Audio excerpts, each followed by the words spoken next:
आज का ये जो हमारा वीडियो होने वाला है ये एचसीएफ और एलसीएम का ये थर्ड वीडियो हमारा होने वाला है। पहला वीडियो जो हमने इंट्रोडक्शन वीडियो डाला था, आई होप आपने वो देख लिया होगा। उसके बाद 20 क्वेश्चन हम कंप्लीट कर चुके हैं।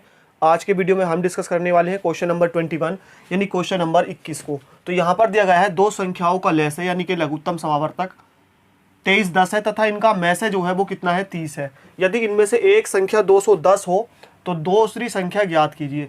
यानी कि यहाँ पर दिया है एलसीएम, लय से कितना दिया है 23 10 और हमको दिया है मैं से यानी कि एचसीएफ हायर कॉमन फैक्टर, ये कितना दिया है 30।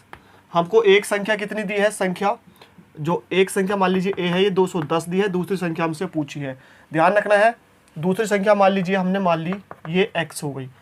जो मैंने इसका फॉर्मूला लिखाया था वो ये लिखाया था इंट्रोडक्शन वीडियो में कि दो संख्याओं का जो गुणनफल होता है वो होता है एचसीएफ इंटू एलसीएम। यानी कि दो संख्याओं का जो गुणनफल होता है ये होता है एचसीएफ इंटू एलसीएम। ठीक है, तो पहली संख्या हमारे पास क्या हो गई है 210 हो गई है।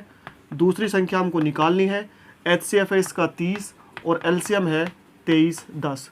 एक्स की वैल्यू जब हम यहाँ से कैलकुलेट करेंगे तो ये हो जाएगा 30 गुणा 23 10 बटे 210। 0 से 0 कैंसिल आउट हो जाएगा और यहाँ पर ये कट जाएगा 3 ढाई 30 और 3 सत्ते 21। 7 से कट जाएगा, देखिए 7 या 21, यहाँ से 2 बचेगा 7 या 21 यानी 33 गुणा 10 बराबर हो जाएगा 330। तो हमारी जो संख्या हो जाएगी 330 हो जाएगी। पहली संख्या 210 है, दूसरी संख्या 330 है। नेक्स्ट है दो संख्याओं का मैं से यानी कि एचसीएफ हायर कॉमन फैक्टर कितना है 12 है तथा इनका लय है एलसीएम लोअर कॉमन मल्टीपल कितना है 600 है। तो हमको ये दिया है कि एचसीएफ 12 और एलसीएम 600, एक संख्या 24 हो। तो एक संख्या हमने मान ली यहाँ पर कितनी दी है 24। तो दोनों संख्याओं का औसत क्या होगा, हमसे पूछा दोनों संख्याओं का एवरेज। फॉर्मूला हमारा वही लगेगा कि जो हमारी संख्या होती है, मान लीजिए पहली संख्या हमारी 24 हो गई है दी रखी है, दूसरी संख्या को हमने x मान लिया, एचसीएफ इंटू एलसीएम। अभी बताया है कि दो संख्याओं का गुणनफल एचसीएफ इंटू एलसीएम होता है। तो x की वैल्यू जब हम यहाँ से निकालेंगे तो हो जाएगा 12 इंटू 600 बटे 24। 12 दूनी 24 हो जाएगा, 2 से कट जाएगा 300 बार। तो ये जो हमारी दूसरी संख्या आ गई ये आ गई 300। अब इन्होंने कहा है कि दोनों संख्याओं का औसत क्या होगा। औसत कैसे निकालते हैं, दोनों का योग बटे यानी कुल योग बटे इनकी कुल संख्या। तो टोटल योग हो जाएगा देखिए 24 प्लस 300 और ये कितनी संख्या है, दो संख्याएं हैं बराबर कितना हो जाएगा 324 बटे 2। 2 से कटेगा 2 ही करना 2, 2 छंग 12 और 2 दूनी 4 यानी कि 162 है। तो इसका सही जवाब होगा 162। क्वेश्चन नंबर 23 और 24 दोनों सेम क्वेश्चन है, करने का तरीका दोनों को सेम है। बस आपको एक फॉर्मूला यहाँ पर याद रखना है, कौन सा वाला, दो जो मैंने पिछले सवाल में बताया है, संख्याओं का गुणनफल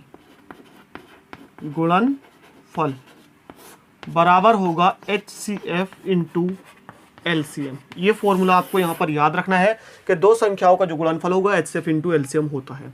तो पहले सवाल में देखिए क्वेश्चन नंबर 23 में करा रहा हूँ, 24 आपको अपने आप करना है। तो दो संख्याओं का गुणनफल हमको कितना दिया है, दो संख्याओं का गुणनफल हमको दिया है 47 25। मैंने आपको बताया दो संख्याओं का गुणनफल, तो दो संख्याओं का गुणनफल हमको दिया है एचसीएफ इंटू एलसीएम होता है। तो वहां पर हमको एलसीएम दिया है 315 और एचसीएफ हमसे पूछा है। ठीक है, दो संख्याओं का गुणनफल एचसीएफ इंटू एलसीएम। तो एचसीएफ हमको एलसीएम हमको दिया है और एचसीएफ हमसे पूछा है। तो एचसीएफ यहाँ पर हमसे हमारा क्या हो जाएगा, ये हो जाएगा 47 25 बटे 315। ठीक है, काटने का सबसे आसान तरीका मैं आपको बताऊं, आप डायरेक्टली भाग भी दे सकते हैं और जिसका इकाई अंक 5 होता है वो 5 से कट जाता, 5 6 30 और 5 3 15। 5 रम 45, 2 बचेगा, 5 चौक 20 और 5 पंजे 25। तो क्या बचेगा 945 बटे 63। 7 से कट जाएगा, 9 से भी कट जाएगा, 9 ही करना 9 और 9 पंजे 45। ये कट जाएगा 9 सत्ते 63 और इससे कट जाएगा 7 ही करना 7 और 7 पंजे 35। 15 सत्ते 105 होते हैं। तो जो हमारा एचसीएफ आ जाएगा वो कितना आ जाएगा, जो हमारा एचसीएफ आ जाएगा वो कितना आ जाएगा 15 आ जाएगा। ऐसे यहाँ पर आपको करना है, दो संख्याओं का गुणनफल हमको दिया है, मैं से दिया है, तो सीधा सीधा इसका तो जवाब है 150 हो जाएगा। ये आपको अपने आप से करना है। क्वेश्चन नंबर 25, इसमें दिया है दो संख्याओं का मैं से 21 तथा लय से 46 41 है। यदि इनमें से एक संख्या 200 और 300 के बीच हो तो ये संख्याएं हैं। ध्यान रखना है, यहाँ पर हमको संख्या नहीं दी गई है, सिर्फ इतना बताया गया है कि जो एक संख्या है वो 200 और 300 के बीच में है। अब हमको संख्याएं निकालनी है। तो देखिए, हमको पता है में से जो होता है वो सभी संख्याओं में क्या होता है, कॉमन होता है। तो यहाँ पर अगर मैं पहली संख्या मान लूँ, पहली संख्या अगर मैं मान लूँ यहाँ पर, है ना, तो मेरी क्या हो जाएगी 21। मैं इसको x मान लेता हूँ, 21x मान लेता हूँ। मैंने संख्या पूरी ये मानी है, हमको पता है कुछ हो ना हो 21 तो उस संख्या में जरूर होगा क्योंकि वो में से है। और अगर मैं मानूँ सेकंड संख्या, दूसरी संख्या मेरी क्या हो जाएगी, मैंने मान ली 21y मान ली, ठीक है। उस संख्या में कुछ हो या ना हो, 21 वहाँ पर जरूर होगा। अब इन्होंने दिया ले से कितना है इसका 46 41 और में से ये है।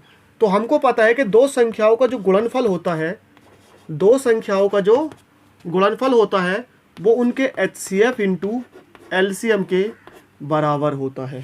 तो 21 से ये 21 कट जाएगा, यहाँ से बचेगा XY बराबर 46 41 बटे 21। 21 से हम इसको काटेंगे, 21 दूनी हो जाएगा 42, यहाँ से बचेगा कितना 4, 44 हो जाएगा, 21 दूनी 42 और 21 ही का ना 21, तो हमारे पास आ जाएगा 221। यानी XY बराबर कितना आ जाएगा 221। अब हमको यहाँ से ऐसी संख्याएं निकालनी, इसके ऐसे गुणनखंड करने हैं जो क्या हो, सह अभाज्य हो, जो क्या हो, सह अभाज्य हो। तो देखिए कैसे निकालेंगे, इसके जो गुणनखंड होते हैं, और जो गुणनखंड है हम कर लेते हैं 221 के। अब देखिए हमको पता है ये 2 से नहीं कटेगा, 3 से नहीं कटेगा, 4 से नहीं कटेगा, 5 से भी नहीं कटेगा, 6 से नहीं कटेगा, 7 से देख रहे 7 या 21 बचेगा, नहीं कटेगा, 8 से नहीं कटने का, 9 से 9 दूनी 18 नहीं कटेगा, 10 से नहीं कटने का, 11 से 11 नहीं कटेगा, 12 से नहीं कटेगा, 13 से देख लेते हैं, 13 का ना 13 और यहाँ से बचेगा 9, ठीक है 13 से कट जाएगा, 13 का ना 13 कितना बचेगा 9, उतार लेंगे 1 और 13 सत्ते होता है 91। तो इसके जो फैक्टर आ जाएंगे वो 13 और 17 आ जाएंगे, 13 और 17 आ जाएंगे। तो ध्यान रखना है, अब जो हमारी संख्या हो जाएगी वो एक संख्या हो जाएगी 21 इंटू 13 और दूसरी हो जाएगी 21 इंटू 17। तो क्या हो जाएगा, 13 का ना 13 हासिल लगा 1, 13 दूनी 26 और 1 27। एक संख्या 273 और दूसरी हो जाएगी 17 का ना 17 हासिल लगा 1, 17 दूनी 34 और 1 35। दूसरी संख्या हो जाएगी 357। तो हमारे पास जो संख्याएं हैं वो कितनी है, 273 और 357 है, क्योंकि हमको पता है पहली संख्या हमने 21x मानी थी, दूसरी मानी थी 21y, दोनों का गुणनफल हमने ये कर दिया। यहाँ से हमारे पास संख्या इसके निकाल ली हमने अभाज्य गुणनखंड। तो क्वेश्चन नंबर 26, दो संख्याओं का लसागु और में का योग 680 है। दो संख्याओं के लघुत्तम समावर्ती और महत्तम समावर्तक का योग 680 है तथा जो लसागु है लघुत्तम समावर्तीय है, महत्तम समावर्तक का 84 गुना है। यदि एक संख्या 56 हो तो दूसरी संख्या कितनी है। तो यहाँ से हमको देखिए सीधा सीधा दिया है, पहली जो कंडीशन हमको दिया है कि लसागु और में का योग, लसागु को हम लिख देंगे LCM प्लस HCF का योग कितना हो गया 680, ठीक है। चलिए इसको मान लेते हैं समीकरण 1, है ना।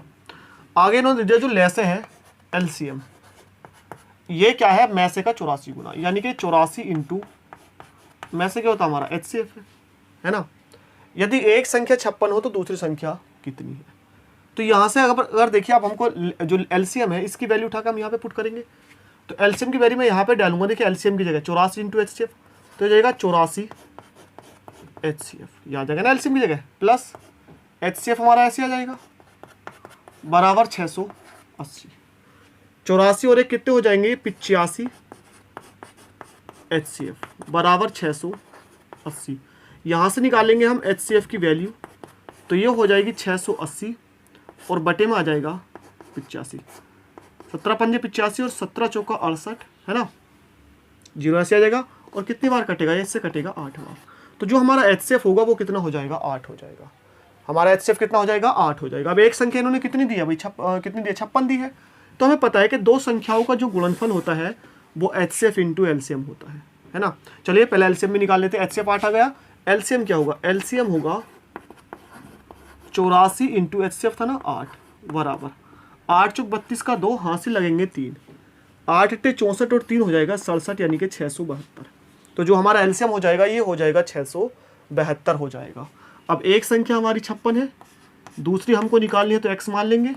जो हमारा HCF आया है वो 8 और जो LCM है वो कितना है 672 है। x हो जाएगा हमारे पास 8 गुणा 672 बटे हो जाएगा 56, 8 सत्ते 56, ठीक है। 7 से इसको हम काटेंगे, देखिए 7 निम होते हैं 63, कितना बचेगा 4 और 7 छंग 42। तो जो हमारी दूसरी संख्या आ जाएगी वो कितनी आ जाएगी 96 होगी। तो दूसरी संख्या हमारी कितनी होगी 96 होगी। आप चाहें इस कैलकुलेशन का स्क्रीनशॉट ले सकते हैं जिससे कि आप इसको रिवाइज कर सकें। 27 इसमें हमसे कहा है दो संख्याओं का अनुपात 15:11 है, यदि इनका में से 13 हो तो ये संख्याएं होंगी। देखिए आसान है, में से क्या होता है दोनों में कॉमन होता है, तो दो संख्याएं इस अनुपात में है तो हमारी जो संख्याएं हो जाएंगी वो हो जाएंगी 15 × 13 11 × 13, यानी 15 × 45 का 5, हाथ से लगेंगे 4, है ना। तो ये संख्याएं हो जाएंगी, तो ये संख्याएं हमारी हो जाएंगी 15 × 13 और 11 × 13, गुणा करेंगे 13 पंजे 65 का 5, हासिल लगेंगे हमारे पास कितने 6, ठीक है। 13 पंजे 65 का 5 हासिल 6, 13 का ना 13 और 6 कितने होते हैं 19। तो एक संख्या 195, 13 का ना 13 हासिल 1, 13 का ना 13 और एक कितना हो जाएगा 14। तो संख्याएं हमारे पास हो जाएंगी 195 और 143, बिल्कुल हमारा 28 यानी कि 28। दो संख्याओं का अनुपात 2:3 है, इनका लय से 150 है, तो ये संख्याएं क्या है। ध्यान रखना दो संख्याओं का हमको अनुपात दिया गया है, इनका लय से हमको दिया गया है यानी कि LCM हमको दिया गया है 150। अब हमको ये नहीं पता कि संख्याएं क्या हैं, तो हम मान लेंगे देखिए में से जो होता है दोनों संख्याओं में क्या होता है कॉमन होता है। तो HCF दोनों संख्याओं का मैं क्या मान लूँ भाई, मैंने मान लिया x। तो अब मेरे पास जो पहली संख्या हो जाएगी वो 2x और दूसरी संख्या हो जाएगी 3x। अब हमको पता है कि दोनों संख्याओं का जो गुणनफल होता है वो होता है HCF × LCM, ठीक है। LCM हमको दिया था, HCF हमने x मान लिया। हमको पता है HCF दोनों संख्याओं में कॉमन होता है, तो अनुपात ये था 2x हो गया, ये 3x हो गया, दोनों का गुणनफल हो गया HCF × LCM। 1x है तो 1x कट जाएगा, ये हो जाएगा 3 दूनी 6, तो ये हो जाएगा 6x बराबर 150, है ना। और x बराबर हमारे पास हो जाएगा 150/6 और x की जो वैल्यू आ जाएगी वो आ जाएगी 25। अब ये जो x हमारे पास आया है, ये जो 25 आया ये क्या है HCF, और हमसे इन्होंने क्या पूछा संख्याएं पूछी थी। HCF हमको मिल चुका है, संख्याएं हमारी क्या होंगी, एक संख्या होगी हमारी 2 × अनुपात था ना 25, दूसरी संख्या होगी हमारी 3 × 25, 25 दूनी 50 और 25 दिया 75। तो ये हमारी संख्याएं हो जाएंगी 50 और 75, 50 और 75 हमारी संख्याएं होंगी। नंबर 29 दो संख्याओं का में से 8 है, यहाँ पर हमको दिया गया है में से इनका 8 है, ठीक है। नेक्स्ट कहा गया है निम्न में से कौन सी संख्या इनका लय से नहीं हो सकती। ध्यान रखना में से 8 है तो में से में भी लय से होता है, यानी कि जितनी भी संख्याएं इसका लय से होंगी वो सारी की सारी 8 से कटेंगी। तो देख लेंगे ये 8 से कट जाएगी, 8 से 24, 8 6 48 और 8 7 56, सभी कट रही है, लेकिन 60 8 से नहीं कटती। तो जो हमारा इसका सही जवाब होगा वो क्या होगा 60 होगा, यानी इन संख्याओं का जिनका में से 8 होगा उनका लय से कभी 60 नहीं हो सकता है, ठीक है। आसान सवाल है, सिर्फ भाग देके देखने, जो कट जाएगा वो में से है, जो नहीं कटेगा वो लय से नहीं है। नेक्स्ट है क्वेश्चन नंबर 30 यानी कि 30। दो संख्याओं का अनुपात ये है, इनके में से और लय से का गुणनफल ये है, तो इनका योग कितना है। तो हम संख्याएं अगर मान लें तो पहली संख्या हमारे पास 2x हो जाएगी, मैंने बताया था आपको, हमको में से क्या मान लेना है भाई x मान लेंगे, में से नहीं दिया है तो गुणनफल क्या होता है, दूसरी संख्या हो जाएगी 3x। अब देखिए दोनों संख्याओं का जो गुणनफल होगा वो होता है HCF × LCM, और हमको में से और लय से का गुणनफल ये दे रखा है। x की x से गुणा हो जाएगी x², ये हो जाएगा 6x² बराबर 33,750। x² हमारे पास क्या आ जाएगा 33,750/6, x² बराबर हो जाएगा 6 पंजे 30, 3 बचेगा 37 हो जाएगा, 6 पंजे फिर से सॉरी 6 छंग 36, 6 बार कट जाएगा, 1 बचेगा, 6 दूनी 12 और 6 पंजे 30, और ये जो होता है 56, तो ये हो जाए 8 7 यानी कि 7 और 5 75 का स्क्वायर। तो इस तरह से जो x हमारे पास आ जाएगा वो आ जाएगा कितना 75 यानी कि 75, यानी दोनों संख्याओं का जो HCF है, जो लय से है, जो में से है वो कितना है 75 है। अब हमसे पूछा था इनका योग कितना होगा, तो पहली संख्या हमारे पास हो जाएगी 2 × 75, योग पूछा है तो प्लस, दूसरी हो जाएगी 3 × 75 बराबर हो जाएगा 75 दूनी होते हैं 150 प्लस 5 दिया 15, 7 21 और 1 22 225 बराबर हो जाएगा 5 ऐसे ही, 7 ऐसे ही और 3 ऐसे ही, 300 75। तो 375 हमारा बिल्कुल सही जवाब होगा। तो फ्रेंड्स आई होप आपको ये वीडियो पसंद आया हो, इसको लाइक कीजिए। और आज हमने इस वीडियो में सिर्फ 10 क्वेश्चन ही कंप्लीट किए क्योंकि लेंथी थे क्वेश्चन, क्योंकि क्वेश्चन लिखने में टाइम लगता है। ठीक है, तो अगर आपको कोई सुझाव या शिकायत देना है तो आप कमेंट कर सकते हैं, या हमारा जो अबाउट सेक्शन में आपको मेल मिल जाएगा, आप मेल भी कर सकते हैं हमको। और इंस्टाग्राम आपको पता है जावेद अली 046, अगर आपको कोई इंस्टाग्राम पर हमसे बात करनी है जिसका आपको इंस्टेंट रिप्लाई चाहिए। तो थैंक यू फॉर वॉचिंग, बने रहिए हमारे साथ, सपोर्ट करते रहिए, मिलते हैं नेक्स्ट वीडियो में।